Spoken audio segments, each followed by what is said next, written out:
Good afternoon, everybody, and welcome to the Middle East section of the Global UA Energy Forum 2021, the roundtable section. And today we are honored to be presenting the OMV roundtable, which will be tackling the question of digitalization, the top 3 priorities for oil and gas firms to manage their climate impact in 2021. And before we ask our roundtable featured speakers to give us their opening thoughts, I thought we would kick off perhaps with the survey question and just get a sense of the mood in the room for where we are on our topic.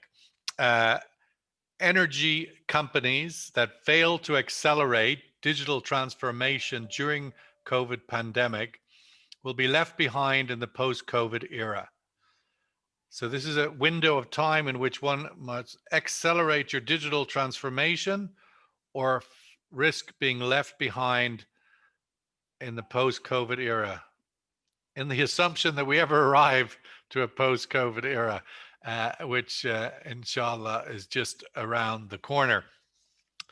Let me kick off by introducing our host, Peter Zeilinger, Senior Vice President, Exploration, Development and Production for OMV Exploration and Production. And Peter will soon be taking over OMV's Middle East operations based out of Abu Dhabi. So Peter, an early welcome to the neighborhood, virtually, if nothing else, ahead of your arrival. So Peter, I welcome your opening thoughts, and then we'll go around the panel and get everybody's opening thoughts on the question of our round table. Please, Peter, unmute as well. Sorry, I should have said that. Yeah. Well, thank you, Sean, for the introduction. Yes, it's not an immediate arrival. I think it's March, but it depends, of course, on the pandemic that keeps us all busy, unfortunately. But good morning, ladies and gentlemen. A very warm welcome from my side, from an otherwise very cold and icy Vienna. A reminder to the energy needs we all have to keep us warm and keep the business running. I'm really happy to host this roundtable session today at the Global UAE Energy Forum 2021. And as Sean already mentioned, the topic is twofold here. We talk about the priorities to manage the impact of on the climate and the whole thing in the context of digitalization. Now, this topic is not a new topic. It started quite early, but the pandemic has, I think, given a push to it. And I think we now, not only us as the oil industry, but everyone is affected by the pandemic, and therefore has to find answers that can cope not only with the pandemic, but also with the need for further efficiency and improvement in their digital agenda. Now, and saying that, despite the setbacks that we actually had from COVID and the pandemic, there were also opportunity created. And I'm not talking about the pharma industry here. What I mean is that the pandemic has pushed companies to scale up remote work, to accelerate digitalization, the digitalization agenda, and also to accelerate automation and less people on location. For OMV, the digital agenda started well before the pandemic. We are proud to have pushed our transformation in upstream through our Digital Up initiative that you see a little bit behind me. And we aim to become a digital front runner by enhancing all areas of our business. We have announced a cooperation with Schlumberger last year in December and signed a contract with them, which will give us access to cutting edge technology, the possibility to steer development of tailor-made solutions for us and for the industry. Artificial intelligence is only one topic, but it's cloud-based solution. And we can talk a little bit more later about that. Digital twins, the rigs of the future, real-time digital oil fields, digital rocks, digital subsurface, to name a few, will reduce the engineering time, will reduce the field development planning, and we have put quite some ambitious targets on that for us. But it's more than just efficiency gain. It's also a matter of, as we already mentioned, climate impact, manage the climate impact through digitalization, but also improve safety. Now, augmenting our experts with algorithm-based insights, with digital reality and robotics in their day-to-day business has already helped us improving on-site safety immediately. And we see that already in the numbers, the accident frequency that we have seen in the year 2020, which actually dropped all across the board in all oil companies. And here it shows again, less people on site cause less accidents and require better planning, require digitalization, and require the preparation for that. Now, two examples for our digital agenda where it helped last year. For example, we have a remote certification approach developed, and that has helped us, for example, to start up a facility in Tunisia, Navarra actually, with borders closed and no travel possible. We have also been able to do offshore pipeline repairs and start up a pipeline without inspectors or certifiers flying out, and being able to verify to the certifiers that the pipeline repairs are complete and ready to operate. Would you, sorry, Peter, would you have been willing to do that previously, or did you have to take certain leaps forward that COVID sort of imposed? I think it's twofold. We had brought things forward, but as I said, we started the agenda much earlier than COVID. We call it DigitUp, and as I said, we have ambitious targets. Digital rigs of the future, for example, but also the remote working is one. And this efficiency gain will now come. COVID has accelerated things. I think COVID has shed a spotlight on the need to do it. And as we saw in the poll before, the question is very valid. I'm interested on the result, but I think I know already what comes out. If you don't now jump on the bandwagon, or if you don't go forward with digitalization, then I think you are left behind. And let me say, digitalization or digital, for us in OMV, it's more than technology. It is a mindset change, and that's important to know. And in that respect, we are committed not only to implement digitalization, but of course to use it to achieve our ambitious environmental and climate targets, which will reduce the carbon intensity, which now becomes a target in addition to our HSE and operational target. We try to do that, or we will do that through automation, cloud technology, and of course, artificial intelligence. And what I saw in preparation for that meeting, let me give you two quotes from one from the International Energy Agency, which says about 40% of the cumulative emissions reductions rely on technologies that have not yet been commercially deployed in mass market applications. So development and implementation is important. The mindset, it all starts with the mindset. But as COVID has shown, I think we're getting there, but then we still need to develop and deploy those technologies. And according to the Global Commission on Adaptation, I understand that every dollar invested in building climate resilience could result in $2 to $10 in net economic benefits. And I think against this backdrop, investing in digital technologies, investing in digital tools, this is not a choice. It is essential, sensible, and sustainable. Those are my initial thoughts. Thank you. And I'm curious to hear what the other speakers and the guests have to say. Thank you very much. Well, let's welcome Sara Akbar, Chairperson and Chief Executive Officer of OiLSERV Kuwait and Non-Executive Director of Petrofac in the oil services space. Sara, welcome. I'd ask you to unmute and to give us your opening thoughts on the topic. Inevitably, during this pandemic and during a lot of downturns, the oil services supply chain takes the biggest hit. And when you combine that with these efficiencies, with this digital adoption, very interested to hear your thoughts on where those two things line up. Happy to be part of this session. So here's the thought, Shane. The two things that fight is at this current oil price, and during the pandemic in 2020, the oil prices were so low, most of the service companies, even the international oil companies, were not making enough money to invest into the main core businesses that they actually execute. So to go into and to bring in the digitalization at this point in time was not really the priority number one, because survival was the mode. In 2020, every company in the oil and gas space was in survival mode. What do we need to do to cut costs, to manage our business, to be able to get our crews into locations, to travel, and all of that. So the question you threw were, if you didn't catch the 2020 pandemic era, are you going to be left behind?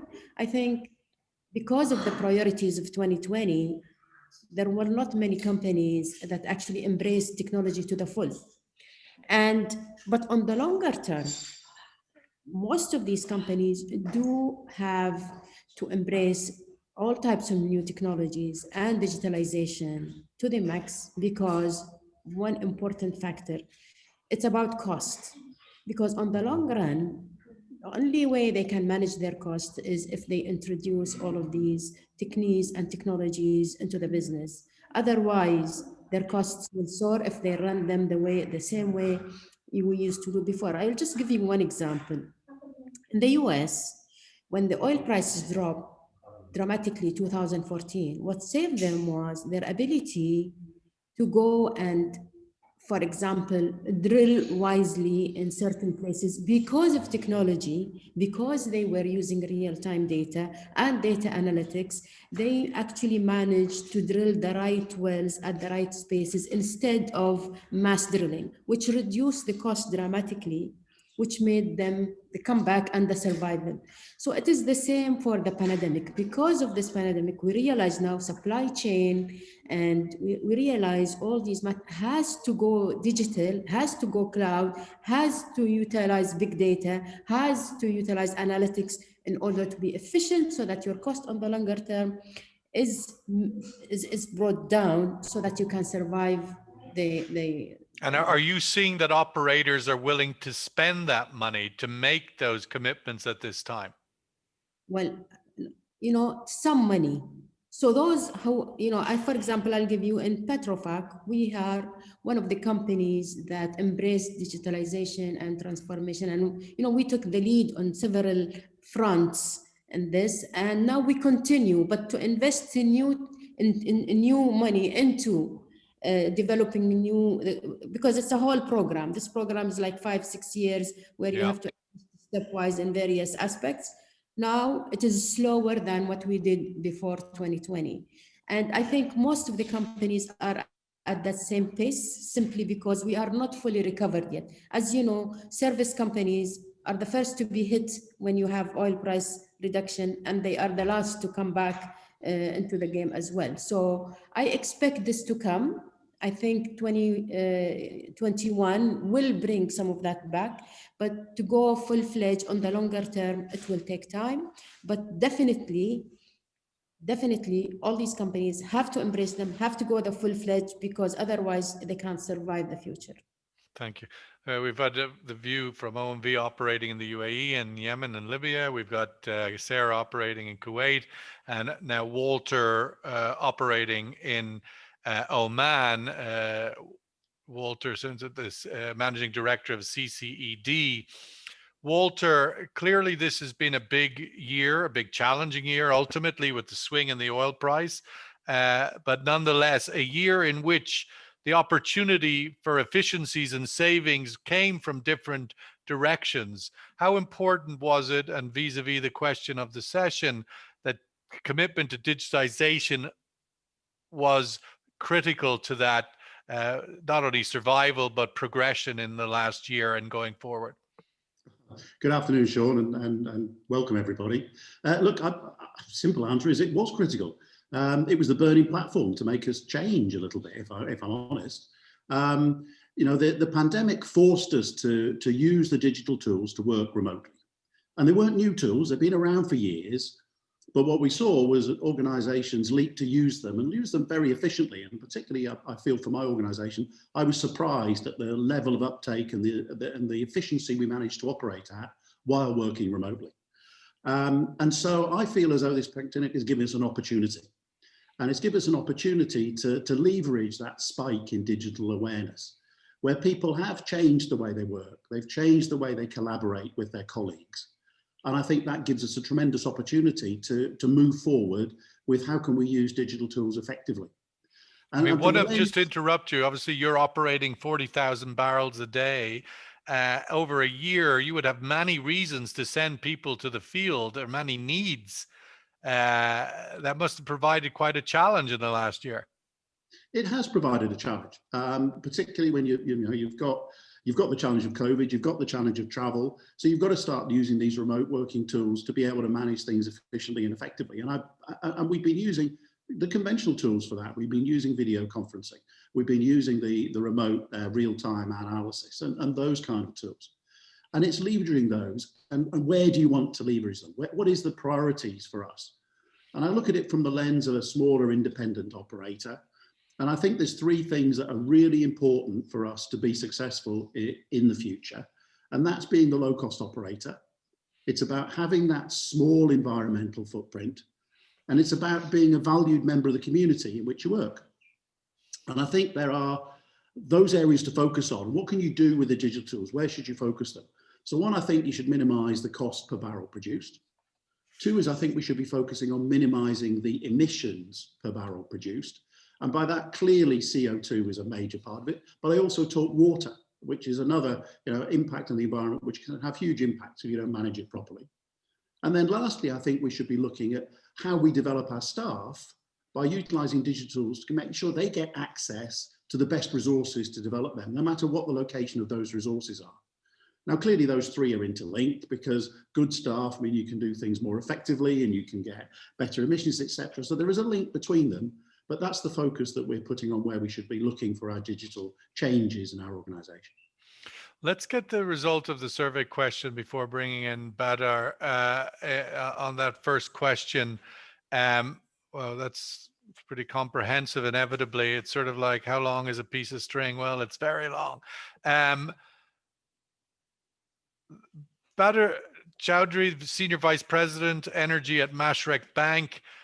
Financing inevitably is the critical lifeblood of all new energy development and exploration and production and all of its pieces.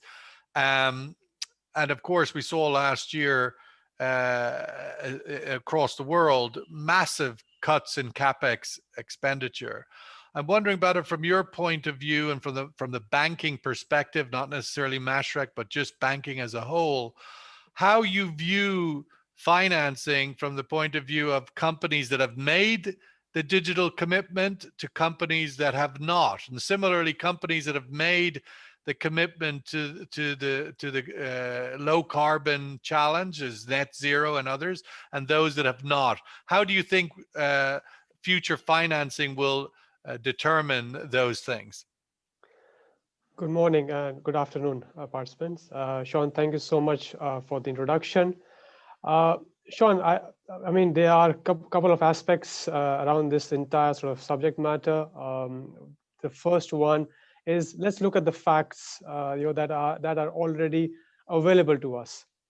Abu Dhabi National Oil Company has reportedly saved approximately $3 billion over the last 4 years with the implementation of digital solutions in its operations.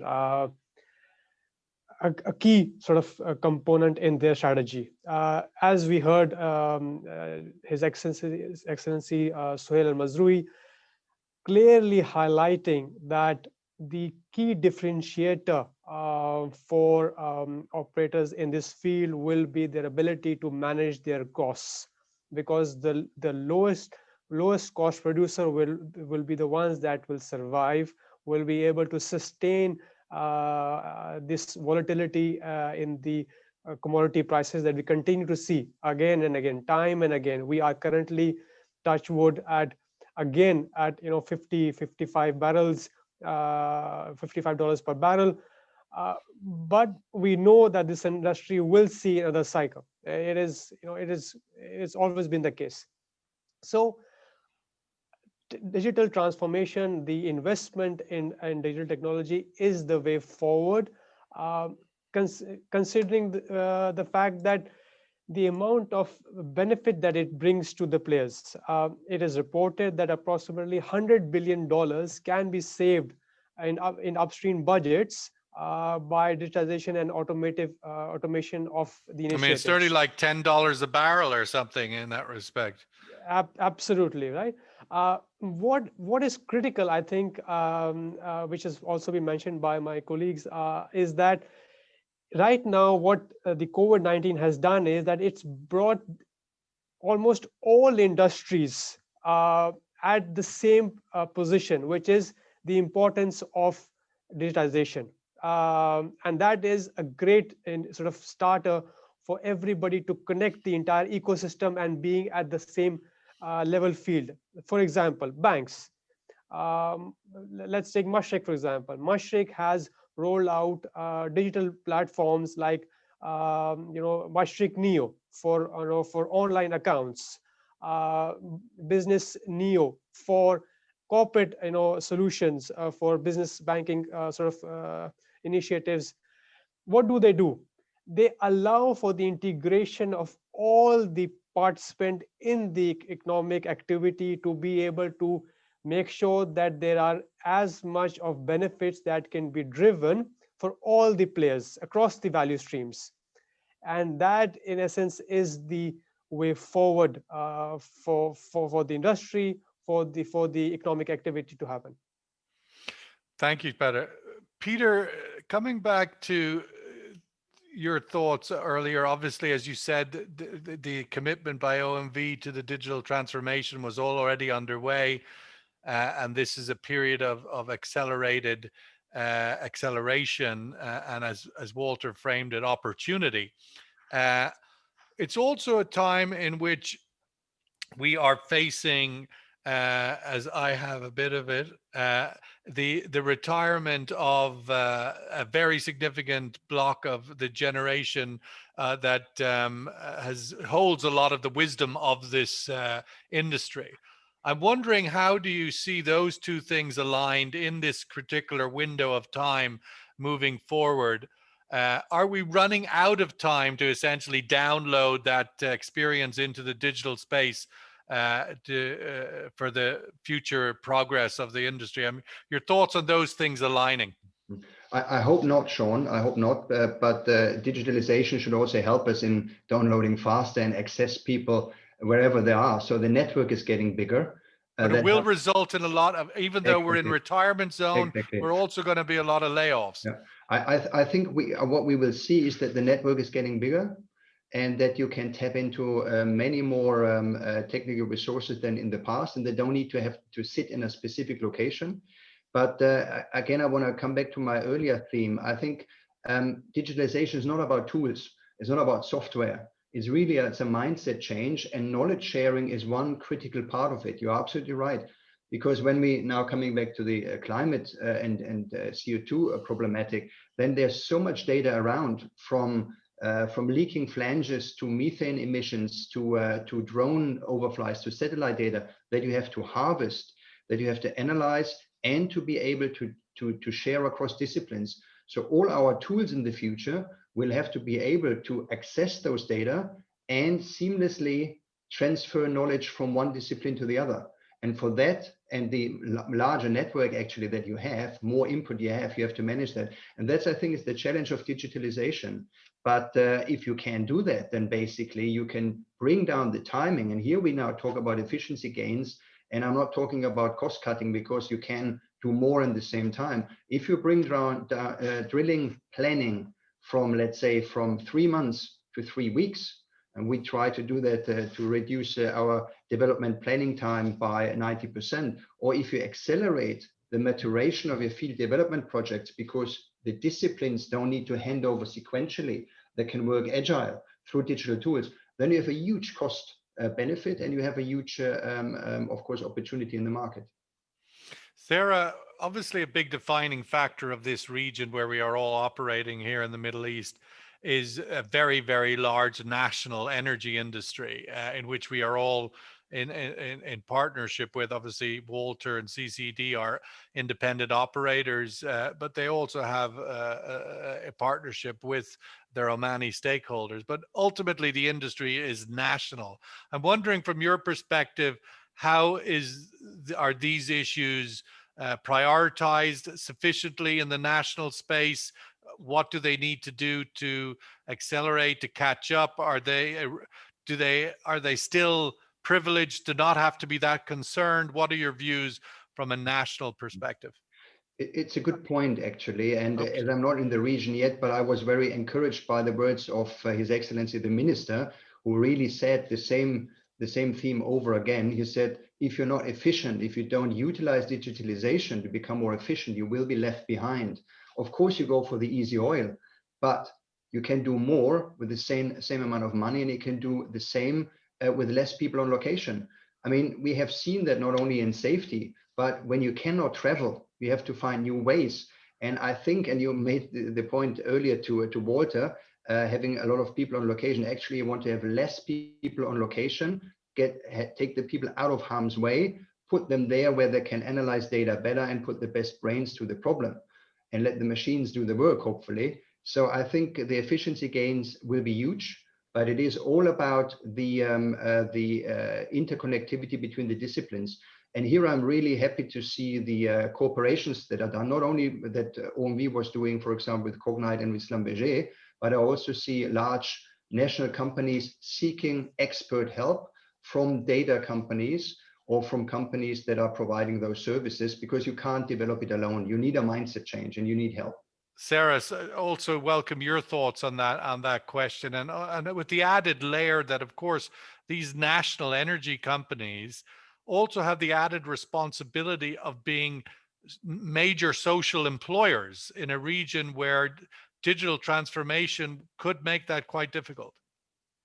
Well, Sean, let me go back to the question you threw. And, this is something I've been, dreaming about for almost 35 years. I'm a fan of Star Trek, the movie. And in that series, you always have a computer that knows better. So you ask the computer about anything and it has an answer. And I think in the oil industry, we need that computer. And before, it was difficult to put all of those components in one place. But I think now, with big data, it is possible to have your engineer who's a computer, who knows much better than any real engineer. So ultimately, if we collaborate in the industry, we can get all of the knowledge that is retiring, as you said, into one place, and people have access to that one place to sort out all their issues, all the questions, answer all the questions, put all the development plans in the shortest time, to put all the up-to-date technologies into any kind of venture they do. So eventually we will get there, but at this point in time, you are absolutely correct. And this being, something that our industry suffered a lot from it all throughout the history, is because of the cyclic nature. We keep losing the good people, and when they retire, they take the knowledge. But now I think there is a golden opportunity here for that kind of collaboration. Where we're also victims in this region where the moments of the cycle where we need to take advantage of for reform purposes, they can be missed. I'm wondering, from your observation, are we taking sufficient advantage of this downward cycle to make the changes in the national space in order to make those companies, you see ADNOC quite radically transforming to become global best practice, best standards? Correct. So, there is a spectrum of national oil companies here. They are not all the same. So at the far end here, you have Aramco, who you've seen, they signed agreements with Google and with all the big data companies in order to create new platforms for oil and gas. And then you have companies like, for example, the Iraqi companies, where they are really at the bottom of the spectrum. They are not utilizing any of that in the favor of the development of their own oil fields. And same thing with, for example, in Iran, is the same story. So you have the spectrum from the best all the way to the worst. And in between, you have all these other companies like KPC and, QP and all that trying to catch up with as far as technology is concerned. But let me say one thing, because most of these countries rely heavily in their revenue from the oil and gas, and they have their revenues suffer dramatically, they have the first area they tackle is this trying to cut cost in the oil and gas, because they want to maximize revenue for everything and they're trying to do. And you see that the reform agendas for all these countries is almost the same, trying to diversify their economies away from oil and gas. So the amount of capital available, even with the national oil companies, to spend on new technology and digitalization and transformation is really limited. And within that limited budget, they have to do the best they can in order to embrace these new technologies and so on. So I don't expect them, like I said, I don't expect any of these companies to go full swing because of COVID, because of the pandemic. It is because of the cost cutting and the situation all these countries are at this point in time, that you will see this pace will be much slower. But they're obviously facing very significant fiscal challenges as well, even the wealthiest ones. Walter, the same question, but from a somewhat global point of view. You're chief executive of an independent operating in Oman at the moment, but you were previously with multinational major international energy companies. I'm wondering, from your observation, we saw last year, obviously BP announced some fairly transformative commitments towards net zero. Is the energy sector, the oil and gas sector as a whole, do you think, moving fast enough in this cycle to reposition for the climate requirements? Paris, of course, came into effect last year. It sort of got buried under all of the COVID challenge, but nonetheless, I welcome your thoughts on the whole industry, on the major international actors. We heard a little bit from Sara on the national actors, but from the international actors, from your assessment, are they moving fast enough? What do they need to do in 2021 to get aligned? So I think the answer to that would have been, if you'd asked that at the end of 19, no, they're not moving fast enough. But I feel as though the pandemic has given us a huge leap forward in terms of particularly the European-based companies really taking a close look and saying, what do we need to do? Let's get away from being oil and gas companies. Let's be energy companies. And we've seen that with BP, as you mentioned, but also Shell. You look at Total, you look at all of these companies that are starting to market themselves as energy companies and are starting to make serious investments into the renewable sector. So I think we're starting to see a really a key shift, I think, in those companies as a result of the pandemic. That's accelerated it dramatically, I feel. I mean, to make that shift, ultimately, one is the yin and the yang of the other, if you like, isn't it? I mean, to make the transformation, the transition, you have to, the tool to get there is digital. I mean, to make that shift, that efficiency, one can't happen without the other. No, it can't. And clearly there is a huge opportunity for digital in terms of how well you use renewable energy and how efficient it is and how it fills the gaps in the market and grows. So I think there is that element in it that's very important. I think the US has fallen behind and the US companies haven't looked at it as much.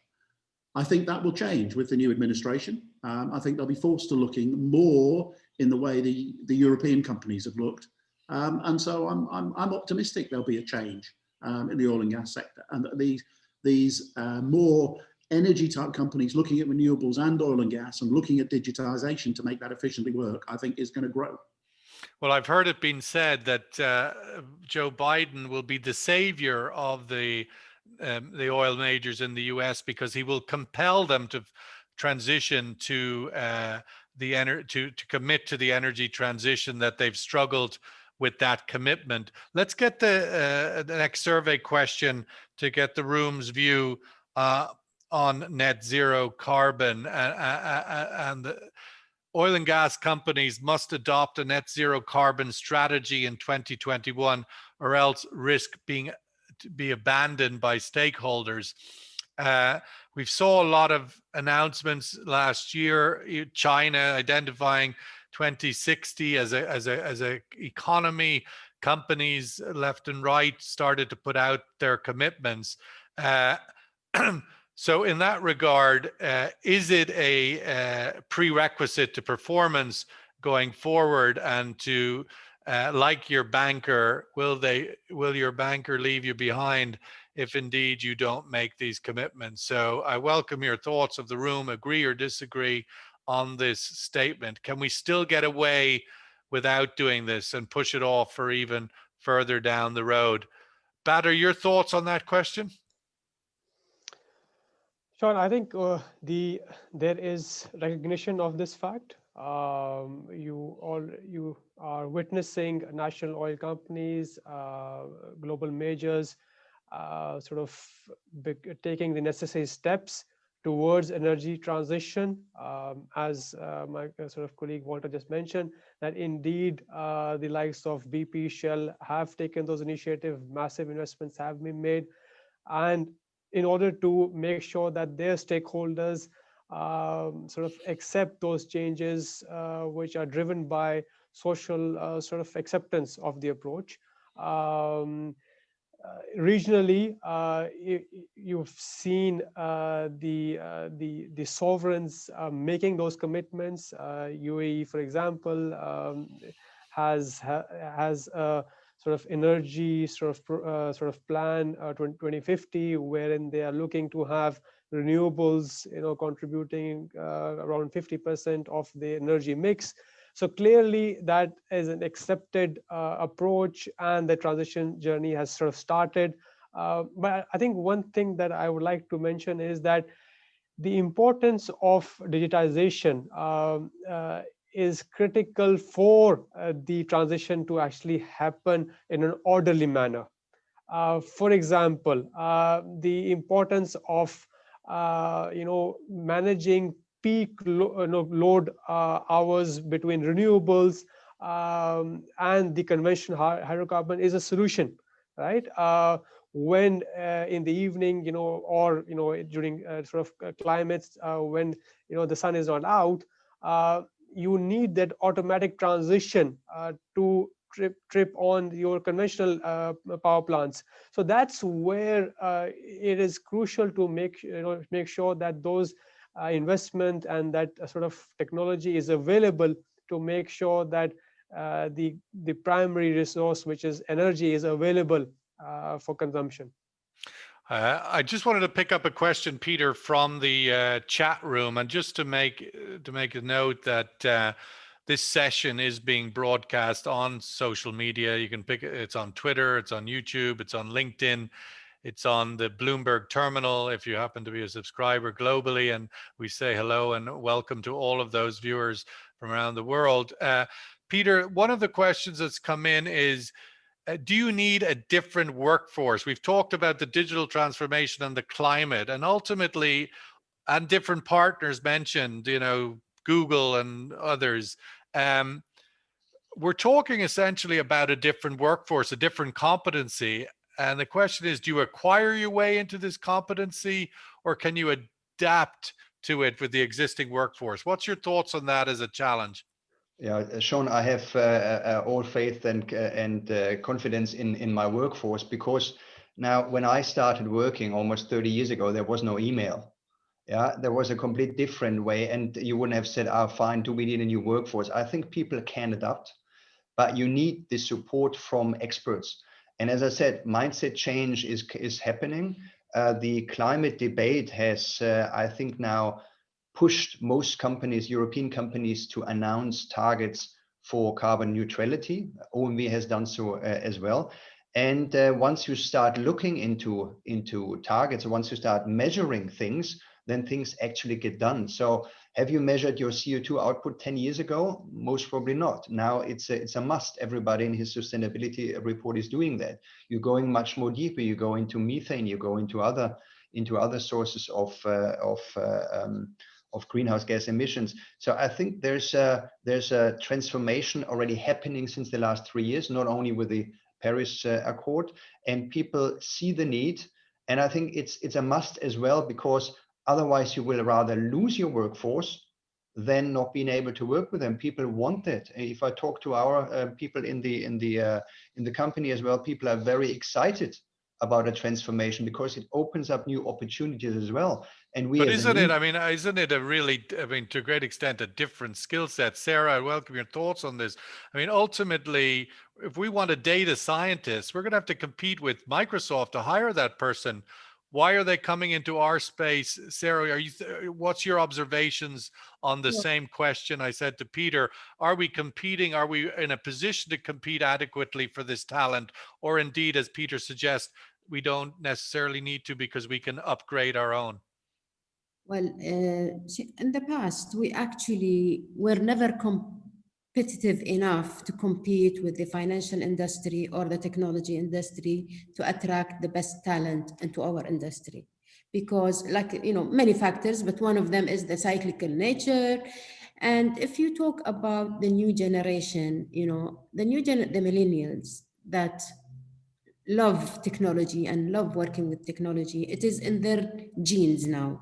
They are so used to getting quick answers to all their questions that they do not have the patience to wait. And this is a virtue that all the guys in this panel have.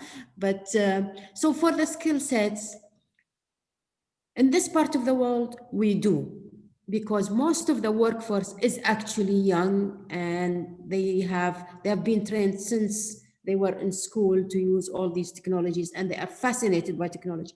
So if there are two companies, one adopt digitalization and technology and the other one doesn't, their preference is always to go with the one that has the digital technology. And it is so fascinating for them that it is one of the tools we use in order to attract people, to show them that, look, we have these platforms and we are digital. And of course, in this region, the energy sector is the premium sector.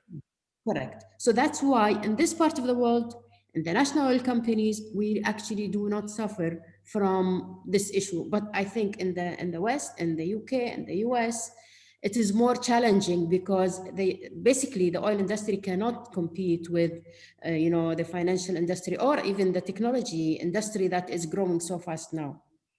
Walter, your thoughts on that? And let's just get the answer to that survey question that we put out there on the net zero. I don't think we brought up the answer. Oil and gas company must adopt. So we've had two pretty overwhelming 9 out of 10 get your house in order confirmation answers. Walter, on that point, I mean, the idea of talent and the idea, these two very different skill set areas, the whole, I mean, we're talking about on one level becoming utility companies, energy companies, power generation, and at the same token, digital. How do we circle that square, if you like, square that circle, as the saying goes? So look, undoubtedly we need different skills. So I don't think that anybody would argue with that one, but it doesn't necessarily mean you need different people. And I'm not sure it necessarily means we're going to have less people either. I just think we're going to need different skills in the industry. And naturally that means we're going to be competing with other technology industries as well. Now, what does that really mean for us? Sarah's right. Our reputation as an industry in Western Europe certainly has been hit very hard by the climate change lobby, and it's been hurt in the US as well to some extent. So I think what it means is we're going to be looking to other parts of the world to get the workforce we need and get the skills we need. And that is this part of the world, the subcontinent, and Asia. And perhaps even in some ways more partnerships, right? I mean, the idea that Microsoft is no longer a product you buy off the shelf, but it becomes in essence like a Halliburton. It's an integral partner. I think that's how we're going to have to start working, subtly differently, but I think that's how it's going to work. And clearly, technology, particularly this digital, it develops so rapidly that unless you're partnering with somebody, you're going to find you've adopted 1.0 when everybody else is using 2.5. So we've got to be able to be moved quickly and keep the kind of workforce as Sarah said, that isn't quite as patient, maybe. They're keen for the latest and they want to drive to get the latest. So I think we are going to see a different set of skills and a different set of people in the industry, but I'm not sure we'll necessarily see less. Interesting. Peter, you get the last word, our host on this session as we wrap up. Your thoughts, and particularly if we were to go back to the question of the session, if indeed one can even identify top 3 priorities. But your closing thoughts, Peter. Yeah, thanks for that. What really encourages me when I hear from all the speakers, it's similar mindset actually. So first of all, we need digitalization, not only as a tool, we need it for a mindset change. We need to attract talents, and we need to keep talents. So in a changing world, otherwise we'll be left behind. I think this is understood by everyone. And I think, yes, it's not only a tool, but cooperation with specialists, cooperation with the data company, the big data company will help this transformation. And at the end, then I think it is the efficiency gains that, as I said, not potentially means a cut in cost. It means an improvement in efficiency, because then you can do more. And energy need is rising. We should not forget that. We might be right now a bit blamed by the as I have heard, by the climate change agenda, but de facto is people need reliable, sustainable energy for the foreseeable future, and fossil energy, clean fossil energy, is a major part of that. So we have to make sure that we attract the right minds for that, and that we deliver this energy. And that is not squaring the circle, but this is really the challenge for the years ahead. Well, as you say, and I think Walter might have mentioned earlier, delivering that energy with a low carbon footprint on it. And I know that OMV is looking at that as well in terms of integrated into the downstream and petrochemicals and so forth. And we're going to have an interview with your CEO in an hour or so, I think, out of the Europe section of the forum. But that wraps up the Middle East section of this forum. We've had Asia, we've had the Middle East. The outlook in Asia a little bit more optimistic than the outlook in the Middle East on generally, I would say, from the variety of discussions. Perhaps that's not surprising. Maybe in Europe we will see that trend. I don't know if it goes like that, but nonetheless, we had $60 average forecast in Asia in terms of that survey question. We had 50 in the Middle East section of the forum. But thank you, Peter Zeilinger and OMV, to being supporting this session. Walter Simpson of CCED, Badar Chaudhry at Mashreq Bank, and Sara Akbar at Petrofac. Thank you so much for your time and participation today. Really appreciate it, and have a good day, the rest of your day. Thank you All very the much. best. Thank you very much, Sean. Thank you.